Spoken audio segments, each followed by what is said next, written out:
Okay, so I'm going to do a recap of everything that I talked about in the previous video and add some key layers that were left out. So, dozard and predator is when the media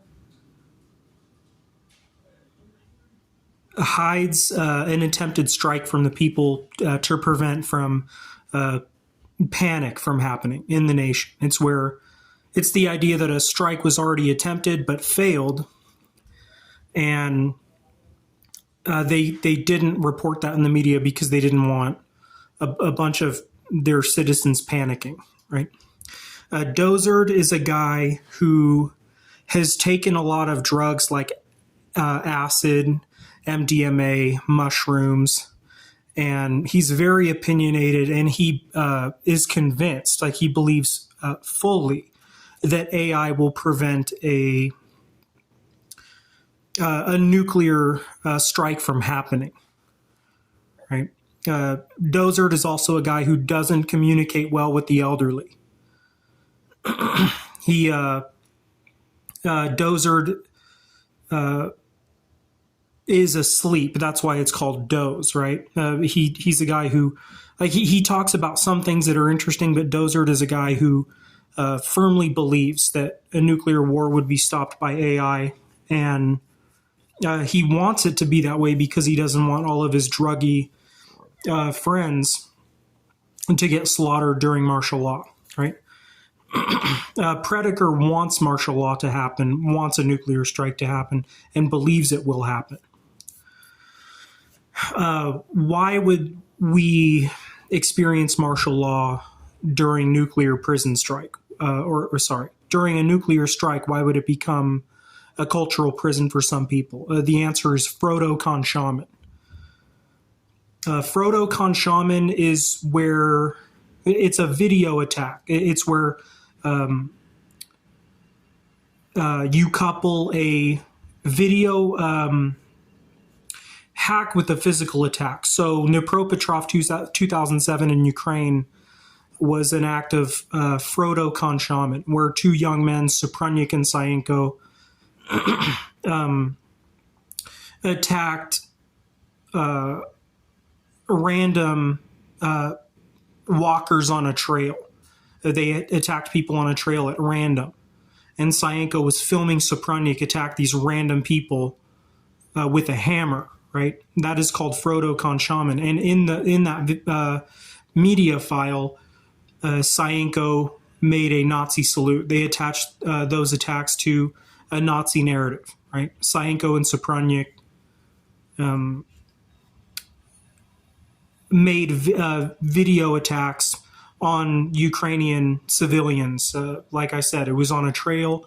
Sayenko was filming Supranyik as Supranyik was attacking random people who weren't expecting the attacks. Sayenko was filming Supranyik as Supranyik would attack those people with a hammer. They filmed those attacks and attached those attacks to a Nazi ideology when Sayenko made a Nazi salute. That happened in Ukraine in 2007. So I believe that indeed there were Nazi swellings in Ukraine leading up to this huge war between Russia and Ukraine, or this invasion of Ukraine carried out by Russia.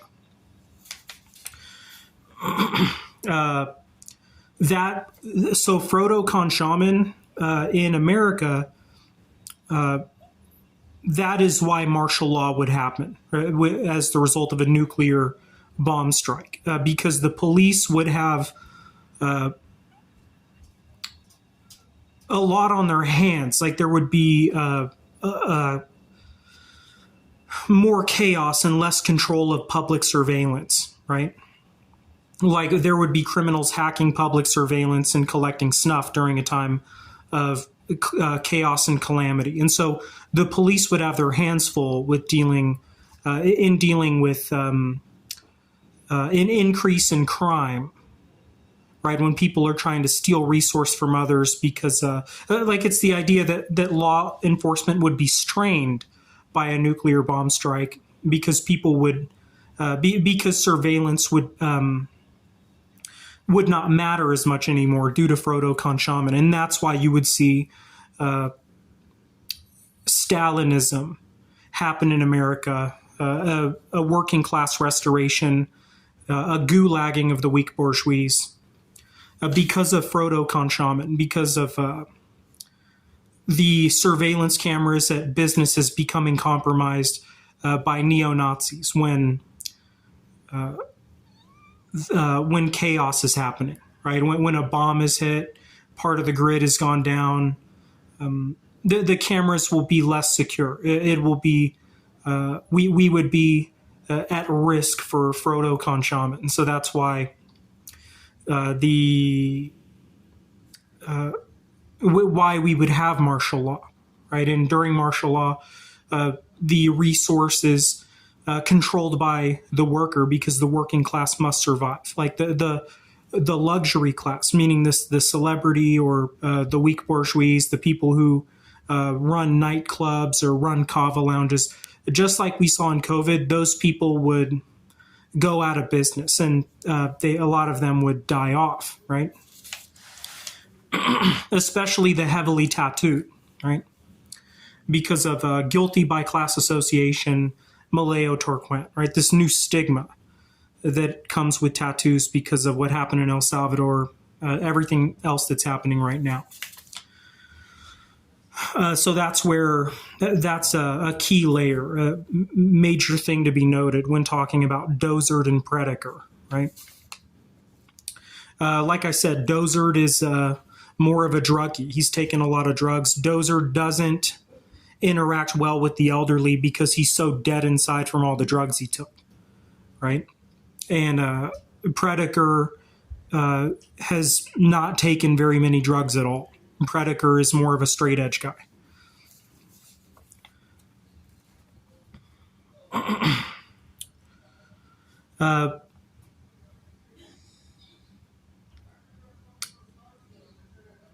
Let's see here.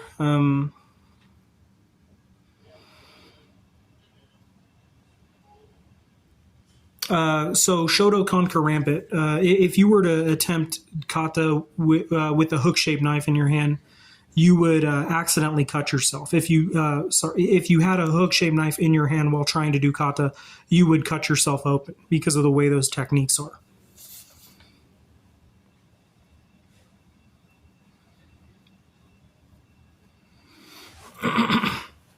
The EDM dance shaman crew, Ekis Treaty, the pseudo-spiritual of today, I draw many parallels between them and the beatniks, right? I draw many parallels between Hormone Joe Rogan and Jack Kerouac as a guy who kind of led the youth down that path, right? The beatniks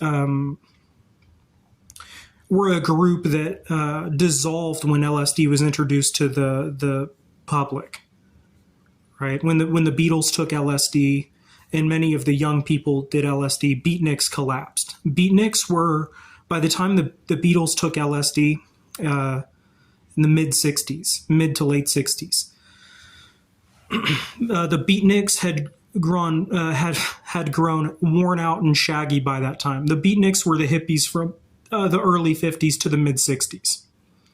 People who promoted sexual liberation, drug use, all those types of things, like what Jack Kerouac preached, right, to the youth. And the beatnik poetry movement, where a bunch of young people got together and were using drugs of the era, drugs like Predulin or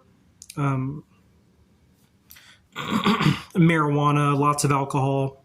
And by the time LSD became popular amongst the weak bourgeois of that time, the beatniks were so when people started dosing LSD, a lot of the beatniks just died off because they weren't emotionally strong enough to deal with what LSD showed them.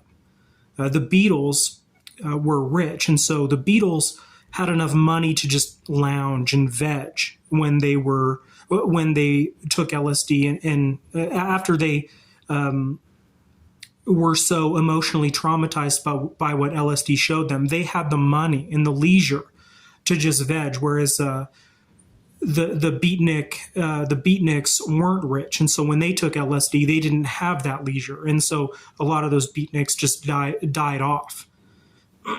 Right, and I sort of like I said, I draw a lot of parallels between the beatniks of then and the hippies of today who go to Burning Man and shit like that.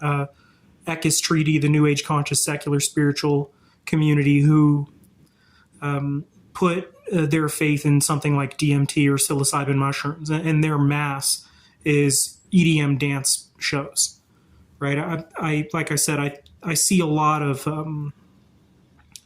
I see the beatniks in them, right? And it's just we're just waiting until some new drug becomes popular and wipes those people out. Something like the LSD of tomorrow, whatever that's going to be.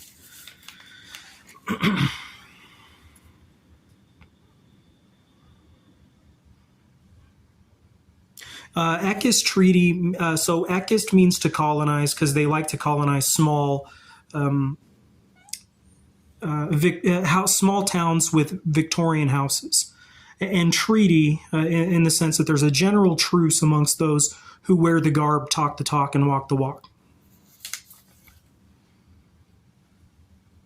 The Hospice of Skinny Towboat in MDMA. So there's many men who, in that movement with penile implants, who supplement lack of feeling in their penis with the drug MDMA.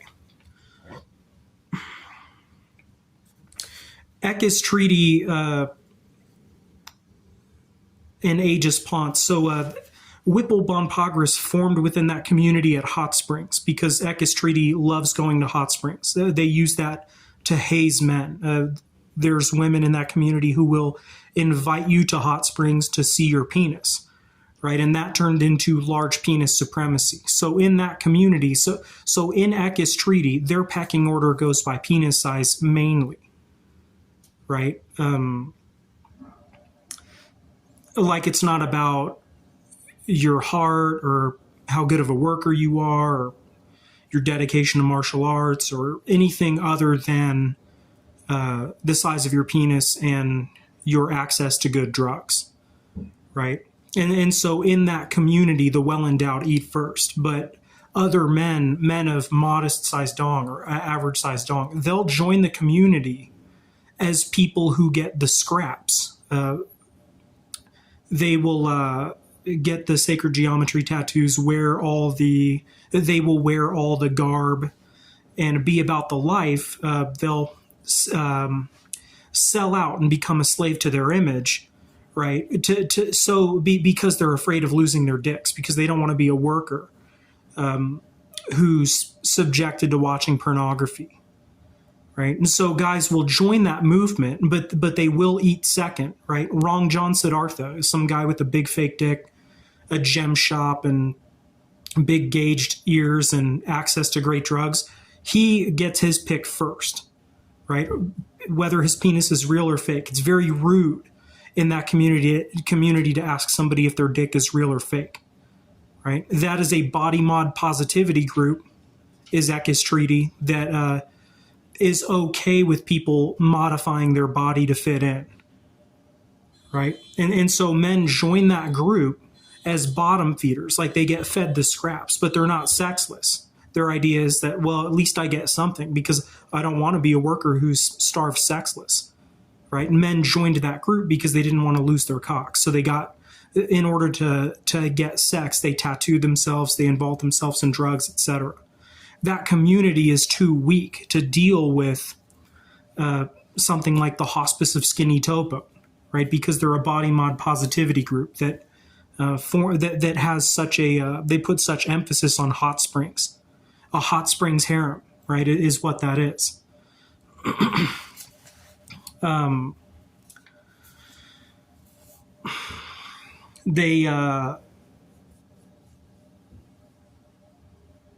They're easily appropriated by penile implants, skin taping, and bleaching.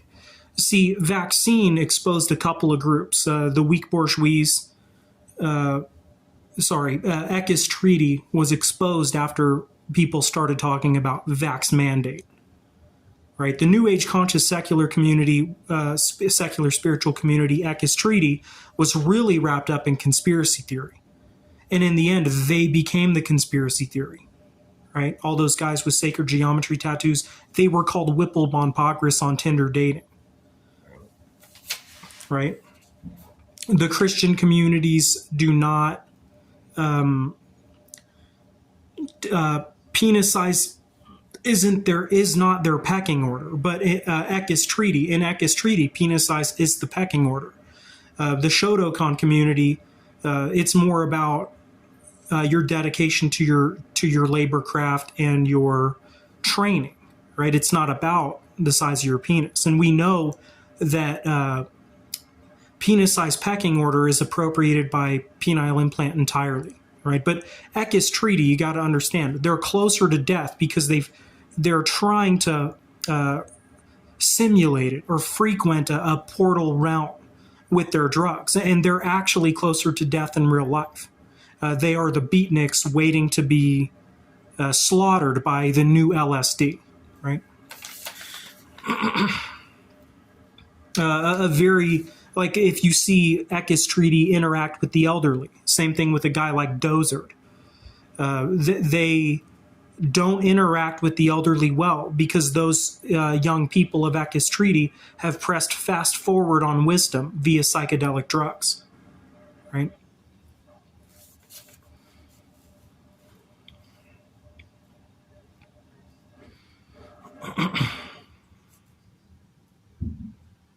Whitebird pig or whitebeard pig, also known as physical NFT art fraud. It's where they use a piece of psychedelic artwork as a token representation for a large purchase of drugs. Let's say $8,000 worth of MDMA, cocaine, LSD, GHB, right? The painting is in all actuality only worth like $300 or $400.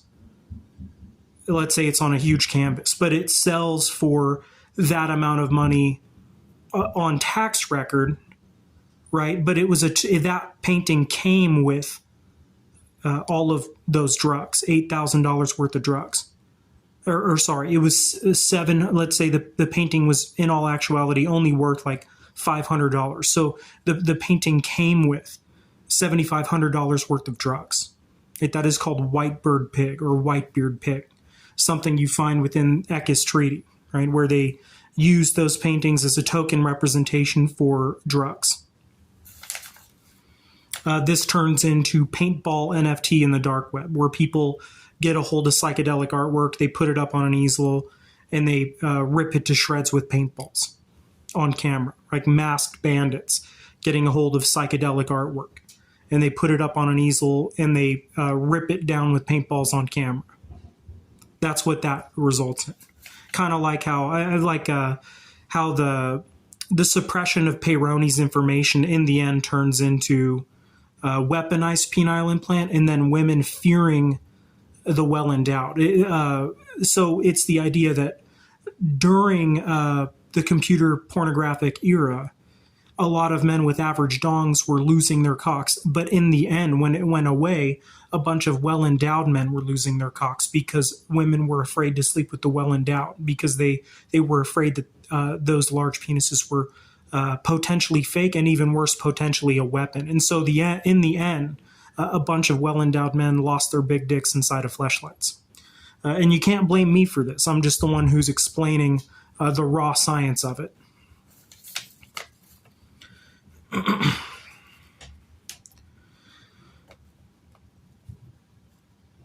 Real DMT is